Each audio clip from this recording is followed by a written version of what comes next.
Hi hello welcome to அன்புடன் அறிவோம் சேனலுக்கு உங்களை அன்புடன் வரவேற்கிறோம். இன்றைக்கி நம்ம என்ன சாப்பாடு பார்க்க போகிறோம்னா அரிசி பருப்பு சாதம் தான் பார்க்க போகிறோங்க. வாங்க அதை எப்படி செய்கிறதுன்னு காட்டுறேன். அதுக்கு தேவையான பொருள் ஃபஸ்ட்டு பார்த்துடலாங்க. இது வந்து நம்ம அரைச்சிட்டு வரக்காக சோம்பு 1 டீஸ்பூன், கசகசா கொஞ்சங்க, பட்டை கிராம்பு 2ங்க. இந்த இடத்துல கசகசா கொஞ்சம் கம்மியாக போட்டுக்குங்க, ஒன்றும் போட்டுற வேண்டாம், கசக்கிற மாதிரி இருக்கும். இதெல்லாம் ஃபஸ்ட்டு அரைச்சிட்டு பொடியானதுக்கப்புறம் பூண்டை போட்டு நம்ம அரைச்சிக்கலாங்க. பூண்டு பாருங்கள், இவ்வளோ தான், ஒரு 6-7 பூண்டு தான் நான் போட்டிருக்கிறேனுங்க. இதை அரைச்சிட்டு வந்துடலாங்க. அதுக்கு முன்னாடி இன்றைக்கி 1 டம்ளர் சாப்பாட்டுக்கு தான் நான் பருப்பு சாப்பாடு எப்படி செய்கிறேன்னு செஞ்சு கட்ட போகிறேன். 1 டம்ளர் அரிசிக்கு 1/2 டம்ளர் துவரம்பருப்பு, 1/2 டம்ளர் பாசிப்பருப்பு. இது பாசிப்பருப்பும் துவரப்பருப்பும் ஒன்றுன்னு போடும்போது கொஞ்சம் நல்லா இருக்குங்க. அதனால் ரெண்டுமே 1/2 டம்ளர் போட்டு 3ஐயும் ஊற வச்சிடலாங்க. ஒரு மேக்ஸிமம் ஒரு 1/2 மணி நேரமாவது ஊறட்டுங்க. அதுக்குள்ள தேவையான பொருளாக பார்த்துடலாங்களா. வெங்காயம், பெரிய வெங்காயம், ஒரு வெங்காயம் நீல வாக்கில் அரிஞ்சு வச்சுக்கலாங்க. கொஞ்சம் கருவேப்பிலைங்க, தக்காளிங்க. இந்த இடத்துல நல்லா பாருங்கள், தக்காளி வந்து நான் வந்து 5 பழம் போட்டிருக்கேன். தக்காளி வந்து மேக்ஸிமம் எல்லாம் 1-2 போடுவாங்க பருப்பு சாப்பாடுக்கு. ஆனால் நான் 1 போடுவேங்க. 1 போடும்போது சாப்பாடோட டேஸ்ட்டே நல்லா இருக்குங்க. நீங்கள் ஒரு முறை இந்த மாதிரி செஞ்சு பாருங்கள், உங்களுக்கு பிடிக்கும். அந்த சாப்பாடுக்கு இந்த சாப்பாடு வித்தியாசம் நல்லாவே இருக்கும், பிடிக்கும் உங்களுக்கு. ட்ரை பண்ணி பாருங்கள். தக்காளி 1 செய்யும்போது நல்லா இருக்குங்க. வாங்க இன்றைக்கி தாளிச்சிடலாம். அதுக்கு அடுப்பில் குக்கரை வச்சாச்சுங்க. கடலை எண்ணெய் தான் நான் யூஸ் பண்ணுறேங்க. கடலை எண்ணெய் ஊற்றுனதுக்கப்புறம் எண்ணெய் காஞ்சதுக்கப்புறம் கடுகு, உளுந்தம்பருப்பு, துவரம்பருப்பு எல்லாம் போட்டு பொரிய விட்டுறலாங்க. எல்லாம் பொரிஞ்சு வரட்டும். பொரிஞ்சு வந்ததுக்கப்புறம் பெரிய வெங்காயம் 1 நீல வாக்கில் அரிஞ்சு வச்சுருக்குங்களா, 1 வெங்காயம் போதுமானதுங்க. 1 வெங்காயத்தை போட்டுடலாங்க. கொஞ்சம் கருவேப்பிலையும் போட்டுடலாங்க. இது கூட வரமிளகா, நான் வந்து 2 வரமிளகா போடுறேனுங்க. காரம் கொஞ்சம் கம்மியாக இருக்கட்டுன்னு. கூட வந்து நம்ம மிளகு பொடியும் போடுவோம், அதாவது குழம்பு மிளகு பொடியும் போடுவோங்க. அதனால் வந்து காரம் வந்து எனக்கு 2 மிளகா போதுன்னு நான் போட்டிருக்கேங்க. இது கொஞ்சம் காரம் கம்மியாக தான் இருக்கும். உங்களுக்கு காரம் வேணும்னா இன்னொரு மிளகா 2 மிளகா இந்த இடத்துல நீங்கள் ஆட் பண்ணிக்கலாம். இல்லை மிளகு பொடியிலையும் கூட நீங்கள் ஆட் பண்ணிக்கலாம்.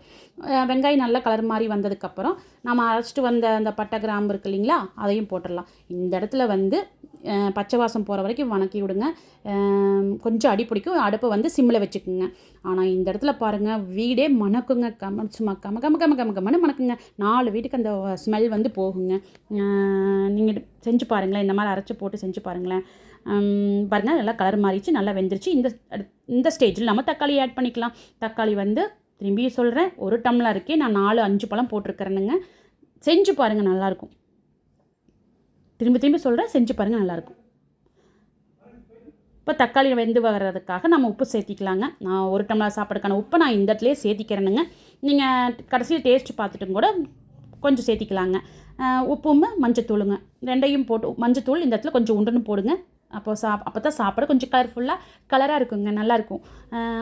சேர்த்தி நல்லா கிளறி விட்டுறலாங்க. தக்காளி வெந்து வரட்டுங்க. தக்காளி வெந்து வர்றதுக்கு அந்த தக்காளி பழத்தை பார்த்து நம்ம இப்படி கொட்டி விட்டிங்கன்னா நல்லா கிரேவி பதத்துக்கு வந்துடுங்க. தக்காளி இப்படியே முழுசாக விட்டு வெந்து வரக்கு கொஞ்சம் நேரம் ஆகும். நீங்கள் அந்த தக்காளி பார்த்து கொட்டி விட்டிங்கன்னா நல்லா வெந்து வந்து நல்லா கிரேவி பதத்துக்கு வந்துடும். பாருங்கள், இந்த அளவுக்கு கிரேவி பதத்துக்கு வந்துடுதுங்க. இன்னுமே நல்லா எண்ணெய் பிரிஞ்சு வரணுங்க. எண்ணெய் பிரிஞ்சு வரட்டும்.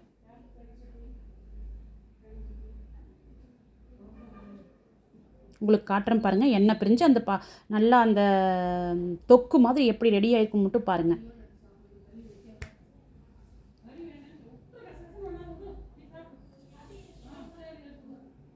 பாருங்கள், எந்த அளவுக்கு ரெடி ஆகிடுச்சு பார்த்தீங்களா.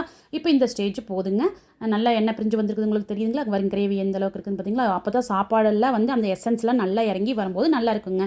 இப்போ நம்ம ஊற வச்சுருக்கிற சாப்பாடு தண்ணி அந்த பருப்பையும் ஊற்றிடலாங்க.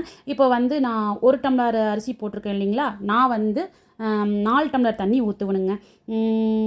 4-4.5 டம்ளர் தண்ணி ஊற்றுவணுங்க. ஏன்னா சாப்பாடு எங்கள் வீட்டில் கொஞ்சம் களியாட்ட வேணும்னு கேட்பாங்க, அதனால் 4.5 டம்ளர் ஊற்றுவோம். நம்ம இந்த இடத்துல வந்து சாப்பாடு வந்து நம்ம ஃபுல்லாக இஞ்சி விட்டு தான் நம்ம க்ளோஸ் பண்ண போகிற குக்கர் மூடிய, அதனால் வந்து நீங்கள் தாராளமாக 4.5 டம்ளர் ஊற்றலாங்க. அடி பிடிக்காமல் வரும். கொஞ்சம் பாருங்கள், இந்த இடத்துல நம்ம குழம்பு மிளகுடியும் போட்டுக்கிறோம். நம்ம வீட்டில் அரைச்சி வச்சுருக்கோம் இல்லைங்களா குழம்பு மிளகுடி, அதுதான் 1 டேபிள் ஸ்பூன் போடலாங்க. தாராளமாக போடலாம். இந்த இடத்துல பாருங்கள், கொஞ்சம் பெருங்காயத்தூளும் போட்டுக்கலாங்க. மணமாக இருக்கும், நல்ல மணமாக வரும். அதனால் கொஞ்சம் பெருங்காயத்தூளும் போட்டுக்கலாங்க. இந்த இடத்துல பாருங்கள், நீங்கள் உப்பு காரம் எல்லாமே செக் பண்ணிக்கலாம். செக் பண்ணி பார்த்தீங்கன்னா உங்களுக்கு தெரியும், எது பத்திலையோ காரம்னாலும் மிளகுடி போட்டுக்குங்க, உப்பு பத்தினாலும் உப்பு போட்டுக்கலாம். நல்லா கொதி வரட்டுங்க. சாப்பாடு வந்து இஞ்சி வர ஸ்டேஜ் வரைக்கும் நல்லா கொதி வரட்டுங்க. நல்லா கலரி விடுங்க. இந்த இடத்துல மஞ்சத்தூள் பத்தினாலும் நீங்கள் மஞ்சத்தூள் போடலாம், ஒன்றும் பிரச்சனை இல்லை. நான் மஞ்சத்தூள் போடுற வரைக்கும் சாப்பாடு நல்லா கலர்ஃபுல்லாக வருங்க.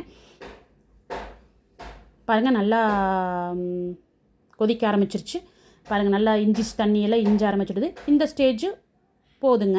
இந்த ஸ்டேஜில் வந்து நீங்கள் எல்லாம் ஒரு ஒன்ஸ் எல்லாம் செக் பண்ணிவிட்டு குக்கர் மூடி போட்டு 4 விசில் விடுறேங்க நான். இல்லை 3 விசில் விடலாங்க, அடி பத்தாதுங்க. ஸோ 4 விசில் 3 விசில் தாராளமாக விடலாங்க. இந்த ஸ்டேஜில் நீங்கள் நான் தாராளமாக விடலாம். நான் சொன்ன அளவுக்கு 4 விசில் 3 விசில் தாராளமாக விடலாங்க.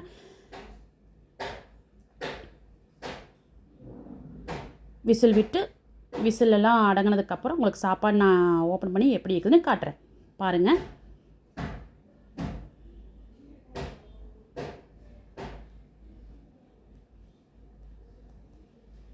பாருங்கள் சாப்பாடு எப்படி வந்திருக்குன்னு பார்த்தீங்களா? நம்ம பருப்பு சாப்பாடு ரெடி. வாங்க சாப்பிட்லாம். சூப்பராக இருக்குங்க. எனக்கு இது சாப்பிடும்போது கொஞ்சம் கடலை எண்ணெய் ஊற்றி நம்ம சாப்பிட்டோம்னா சூப்பராக இருக்கும். இல்லை நெய் ஊற்றி சாப்பிட்டாலும் நல்லாயிருக்கும். தயிர் பச்சடிக்கு சூப்பராக இருக்குங்க. அருமையான பருப்பு சாப்பாடு ரெடி. அடுத்த வீடியோவில் நான் தட்டைப்பயிர் போட்டு எப்படி செய்யறதுன்னு செஞ்சு காட்ட போகிறேங்க. அதையும் வீடியோவாக உங்களுக்கு போடுறேன். இந்த சாப்பாடு செஞ்சு பார்த்துட்டு எப்படி இருக்குதுன்னு எனக்கு சொல்லுங்கள்.